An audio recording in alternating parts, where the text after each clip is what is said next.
Todo lo que hacemos es gracias a ti, gracias a tu afiliación y gracias a tu voto. Porque con tu confianza y apoyo lo haces posible.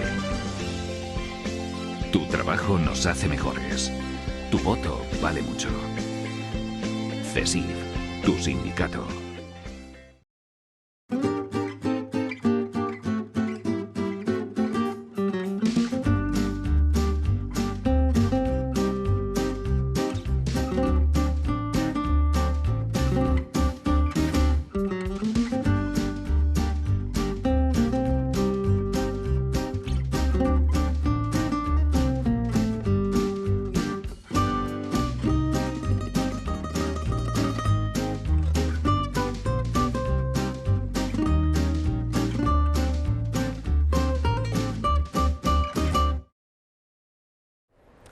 Una situación que preocupa a gran parte de la sociedad y a la que se enfrentan padres, hijos, alumnos, profesores y la comunidad educativa en general es el bullying, no solamente en los colegios, pero también en esta zona.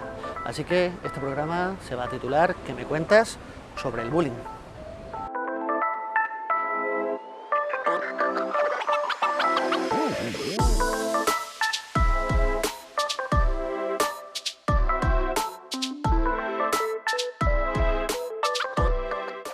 Para hablarnos de este problema, de sus consecuencias y de cómo afrontarlas, contamos con la psicóloga Julia Ferreras, que ya es casi la psicóloga de cabecera de Estos de Televisión.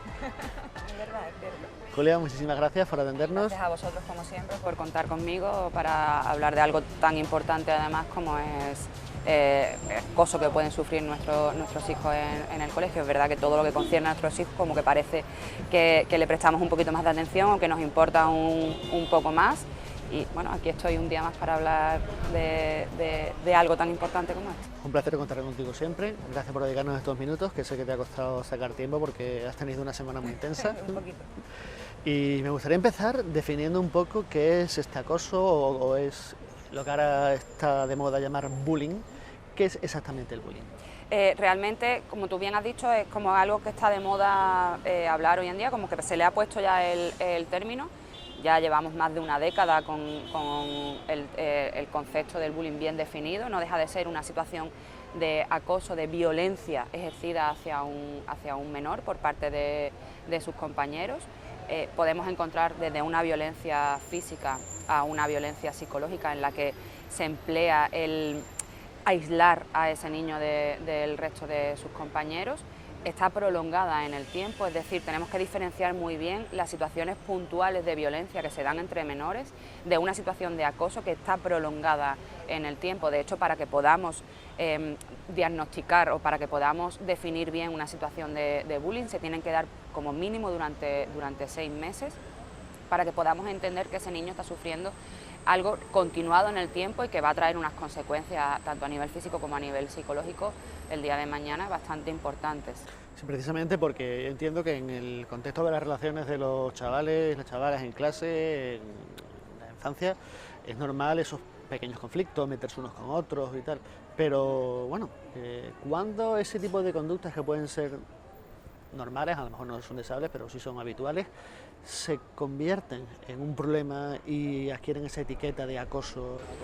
Lo primero que encontramos es un desequilibrio de poder, es decir, nos encontramos ante una persona o grupo de personas, ante un menor o grupo de menores que se sitúan jerárquicamente por encima de otros u otros. Es decir, van a emplear siempre el poder o van a emplear siempre una presión sobre el resto de alumnos que consideran peores o menos que ellos. Si hacemos un poco una analogía con lo que es la vida adulta, esas mismas relaciones también las encontramos entre los adultos. Como tú bien has dicho, se dan situaciones puntuales en las que dos personas adultas entran en conflicto. Con los niños lo que ocurre cuando nos encontramos con esas situaciones puntuales es que tenemos que aprender, tenemos que enseñarles sobre todo a gestionar sus emociones y a la hora de expresar sus emociones. Cuando hablamos de bullying, nos olvidamos completamente de esas situaciones puntuales porque tenemos a un menor con un rol muy bien definido de acosador, con unas personas a su alrededor, con unos menores a su alrededor que ejercen muy bien el papel o de observadores o el papel de acólitos, el papel de acompañantes, y tenemos muy bien definido el papel del menor acosado. Es decir, no estamos ante situaciones de poder en perdón, no nos encontramos situaciones puntuales en los que hay una discrepancia de opiniones o en los que hay no, nos encontramos una situación continuada en el tiempo en el que se ejerce una violencia o física o verbal o psicológica o moral a otro igual, porque se da entre iguales, a otro igual, sin que exista realmente ningún motivo ni ningún conflicto. Simplemente el menor que es acosador, junto con su grupo, ha decidido que ese compañero suyo no merece el mismo respeto y le va a tratar de manera continuada mal. Claro, incluso en otros tipos de situaciones de acoso laboral y tal, esa relación de desequilibrio de poder es fundamental para que haya este abuso. Es lo que mantiene realmente, lo que hace que sea continuado en el tiempo es ese desequilibrio de poder. Bueno, cuando esto se da, porque por desgracia se da, ¿cómo se detecta? Porque tú estás en tu casa, tú no sabes lo que pasa en el colegio, y bueno, tu hijo se ha metido conmigo, ha pasado esto.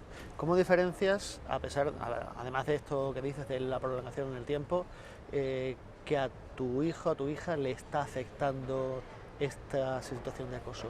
¿Qué síntomas se podrían detectar en casa? Tú has puesto sobre la mesa algo que me parece muy importante, y es que el niño ya directamente viene a casa y te cuenta que lo han agredido físicamente o que se han metido con él. Hay que escuchar a nuestros hijos y realizar una escucha activa, es decir, vamos a intentar no restarle importancia a lo que él te está contando, a lo que ella te está contando, y vamos a intentar no engrandecerlo, es decir, a sus ojos vamos a tomar las riendas de la situación. Si tenemos la gran suerte de que ese hijo o esa hija cuenta con nosotros, confía en nosotros y nos lo ha contado. Por desgracia, no ocurre siempre así, de hecho es bastante habitual que los niños oculten que están siendo acosados, o bien porque de un primer momento han intentado, o con su profesor, o con su tutor, o con sus propios padres, ha intentado exponer un poco la situación de lo que le está ocurriendo y enseguida ha sido reprochado o callado o se le ha restado importancia. Eso son cosas de niños. Sí podemos atender a señales no verbales. Además, se repiten en todos los niños acosados. De repente, un niño que va muy bien en el colegio, sus notas descienden. Se le ve como que pierde la concentración, empieza a utilizar caminos alternativos para ir al colegio, ya no quiere ir por esta calle y te pide ir por otra, o te pide salir un poco más tarde de casa o un poco antes, como que evita un poco todo lo que rodea al espacio del colegio. Nos encontramos ya muchos síntomas somáticos, niños que somatizan, que empiezan a tener problemas estomacales, que empiezan a tener problemas de sueño, que no duermen bien, que se inventan enfermedades, no me encuentro bien, no quiero ir al colegio. ¿Qué ocurre? Que normalmente cuando nuestros hijos, nuestras hijas nos plantean esas situaciones, lo que tendemos es a enfadarnos y a mandarlos al colegio, porque no llegamos a pensar que lo que está intentando es evitar por todos los medios encontrarse de nuevo en esa espiral de acoso. Claro, son toda esa serie de conductas para intentar evitar lo que le está produciendo esa ansiedad, claro, que al fondo es esta situación de acoso que está sufriendo. Sí, no deja de ser eso, la huida, el escape. Nosotros como adultos tenemos otra serie de herramientas, y no todos, pero sí tenemos otra serie de herramientas para enfrentarnos a situaciones que nos resultan estresantes, pero los niños de por sí o las niñas de por sí no tienen esas herramientas. No es algo que nos viene dado por genética, sino es algo que vamos aprendiendo. La más primaria, la más instintiva es huir del conflicto y va a hacer todo lo posible por evitarlo. Eso nos puede dar una pista de que algo está ocurriendo en el colegio y con ese niño, con esa niña. Vamos a ir a hablar con su tutor, con su tutora, vamos a ir a hablar con el director, con el jefe de estudio, con la jefa de estudio, con algún responsable en el colegio, porque no podemos olvidar que nuestros hijos, nuestras hijas pasan muchas horas en el colegio. Quien mejor los conoce en muchos aspectos no dejan de ser sus docentes, porque además los conocen en un ambiente en el que no tienen ese amparo paterno y se comportan como de una manera un poco más libre. Si realmente queremos saber cómo es nuestro hijo o nuestra hija, no nos podemos quedar con lo que vemos desde las 2 de la tarde en adelante. Tenemos que ser conscientes también de lo que está ocurriendo en el colegio, y eso nos lo va a contar su docente. ¿Qué consecuencias puede tener a lo largo de la vida que una persona sufra acoso? Porque entiendo que debe dejar secuelas, evidentemente. De momento es una etiqueta y es un estigma que le va a acompañar. Y eso se ve muy claramente porque cuando se han dado situaciones de acoso, lo primero que se suele hacer es al niño que es acosado llevárselo de ese colegio y meterlo en otro colegio. Y así parece que como que el problema se acaba. Eso no va a terminar, eso no va a hacer que el problema acabe, porque el que es acosador, que sigue en el colegio, volverá a acoger a otro niño al que acosar, y el que es acosado ya se lleva su etiqueta de acosado. Y es muy probable que en el nuevo colegio vuelva a sufrir bullying. ¿Ese niño está predestinado a ser carne de acoso? No, realmente no hay nada en él que lo haga ser carne de acoso. Es simplemente que ya le has colocado una etiqueta y él se va a comportar conforme a esa etiqueta. Aparte, por supuesto, de todos los problemas psicológicos que le va a traer a ese niño. Problemas de autoestima, problemas de seguridad, ansiedad, depresión, no gestión de las emociones. Eso le va a convertir en un adulto inseguro, un adulto con una baja tolerancia a la frustración. Nos podemos encontrar con niños que de adultos son adultos agresivos porque solamente han aprendido a resolver sus conflictos con violencia y con agresividad. Claro, es como llega un momento en que el niño acosado crece, obtiene ese poder que le arrebataron en el colegio y no hace un buen uso de ese poder, sino que utiliza ese poder probablemente para acosar a sus compañeros de trabajo. ¿Qué ocurre, dándole la vuelta a la tortilla en el otro lado, cuando tú, como padre, o como docente, sobre todo como padre, te dicen que tu hijo es un acosador? ¿Cómo tú te enfrentas también a eso? Porque yo no creo que haya ningún padre que quiera asumir que su hijo maltrata a la gente. Está claro que no es una buena noticia para ningún padre, pero no podemos negar la realidad, ni podemos meterla debajo de la alfombra, porque si no trabajamos con ese niño acosador, va a ser acosador siempre, y va a ser un adulto acosador. ¿Ese niño es un desecho de la sociedad? No. Ese niño probablemente tiene los mismos o más problemas que el niño acosado, y es la única manera que tiene de canalizarlo. Vamos a proporcionarle ayuda a ese niño acosador también. Vamos a hacer que se convierta en un niño feliz, un niño que respete a sus iguales y que, por ende, el día de mañana sea un adulto funcional. Vamos a trabajar con él. Si me apuras, es igual de importante, si no más, prestarle o brindarle una ayuda psicológica, terapéutica al niño acosador, exactamente igual que al niño acosado.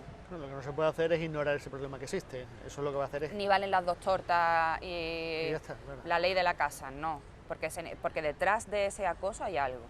Es muy difícil realmente establecer, porque igual que existe un perfil muy bien fijado del niño acosado, como que está muy bien analizado qué tipo de características en los niños les puede llevar a ser un niño acosado, en el niño acosador no ocurre lo mismo.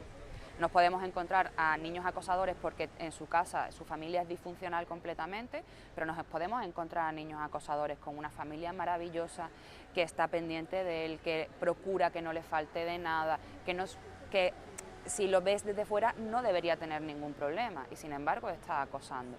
Es decir, vamos a tener que hacer un análisis un poquito más profundo de lo que ocurre en ese niño. No siempre vamos a encontrar que el acosador acosa por las mismas razones. Y eso evidentemente nos tiene que dar una pista de que hay que hacer un trabajo mucho más exhaustivo con ese niño o esa niña acosadora. Últimamente, estos últimos años, he escuchado muchos esfuerzos que hay para intentar acabar con el acoso en las escuelas, terapias o formas de tratar el problema que vienen desde los países nórdicos, que son muy famosos por esto, incluso tipos de juegos de rol donde se recrean escenas, casi de forma teatral, e intentando buscar la empatía para identificar esas pautas, esos perfiles acosador-acosado, para que, cambiando un poco los roles, se puedan sentir lo que hay. ¿Eso se está haciendo ahora mismo en las escuelas? No sé en qué grado, pero ¿tú consideras que es un método efectivo? Sí, poco a poco vamos incluyendo dentro de las escuelas aquí en España, muy poco a poco, y todavía nos falta mucho camino, protocolos de prevención. Es decir, nos hemos dado cuenta, por fin, que no se trata de un problema que hay que atajar cuando ocurra, sino que se trata de un problema que tenemos y está en nuestra mano evitar que ocurra. Y eso pasa por una correcta formación del alumnado en los que son los tipos de violencia, en los que son los roles, como tú bien has dicho, que ocupa cada uno en la clase y en la educación en el respeto. Eso se realiza dentro del currículum y también como actividades extraescolares como lo que yo hago, por ejemplo, de acudir a los centros para hablar tanto con padres como con alumnos como con profesores sobre este tema.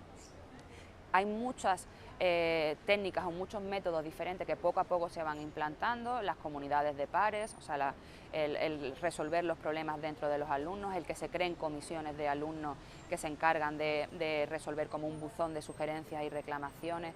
Es como dotar también a ellos un poco de la responsabilidad que tienen dentro de este tema, que no es todo vengo, te doy una charla y te tienes que portar bien porque si no te portas bien, no, sino darle tareas y darle una implicación directa en el que ellos se tengan que responsabilizar de que el clima en el aula sea bueno para todos, no solamente para uno mismo a nivel individual, sino a nivel social. Creo que nos falta algo muy importante en las escuelas, es algo que siempre digo y es algo que me has escuchado muchísimo, César, nos hayamos visto donde nos hayamos visto y haya tratado el tema que haya tratado, y es la educación en inteligencia emocional. No existe la inteligencia emocional en los colegios, no se trata desde ningún punto, y es importantísimo que exista en el colegio, en las escuelas, en los institutos, una educación afectivo-sexual. Es que es muy importante que los niños, los adolescentes, conozcan sus propias emociones, sepan gestionarlas, sepan diferenciarlas en los demás y sepan actuar acorde a las emociones de los demás. Un niño, un adulto sin inteligencia emocional es muy peligroso porque nos lleva a situaciones en las que al final la respuesta es la violencia, es la agresividad. Antes, cuando hemos empezado esto, hemos hablado de que esto del tema del bullying parece que últimamente se ha convertido en una moda. Sin embargo, es algo que no es nuevo. Esta moda está influyendo en que el problema se visibilice más y por ende se trate de forma mejor, o simplemente hay una sobrepreocupación sobre el tema. ¿Qué opinas tú? No creo que sea una moda. Creo que aquí confluyen varios factores. En primer lugar, lo vemos más porque por suerte se visibiliza más. Hasta hace relativamente poco tiempo en nuestro país esto eran cosas de chiquillos y eran cosas que tú además preguntas a gente de mi generación, preguntas a gente de tu generación y todo vas a encontrar a alguien siempre que te diga yo fui acosado en el colegio, y bueno, y eso eran cosas que tenías que aguantar y eran cosas que te tocaba y punto, y no había más, y hemos salido vivos. Además todos te dicen hemos salido vivos de eso. Aquí, además de eso, de que se ve más, es que sí se está viendo una escalada en cuanto al uso de la violencia por parte de nuestros jóvenes. No solamente a nivel bullying con los iguales en el colegio, lo estamos viendo incluso en violencia de género, en parejas, que está habiendo una escalada en cuanto a la agresividad entre parejas jóvenes.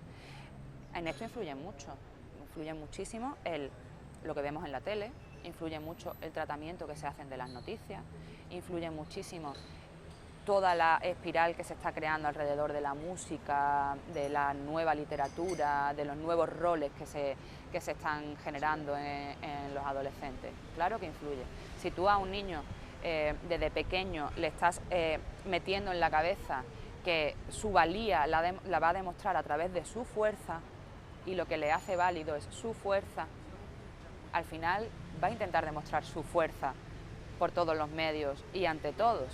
Y eso incluye que si hay alguien más débil, yo la manera que tengo de demostrar mi fuerza es machacar a ese débil. Me da igual que sea pareja, me da igual que sea compañero de clase o me da igual que sea un amigo del grupo.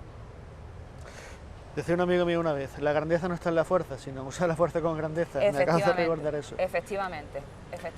Pues hablando de toda esta forma de tratar, del tratamiento del bullying, me acabo de recordar, yo el tema del bullying lo he conocido a través del cine, porque se han retratado montones de personajes, el típico abusón. Y poniendo un ejemplo, Regreso al futuro.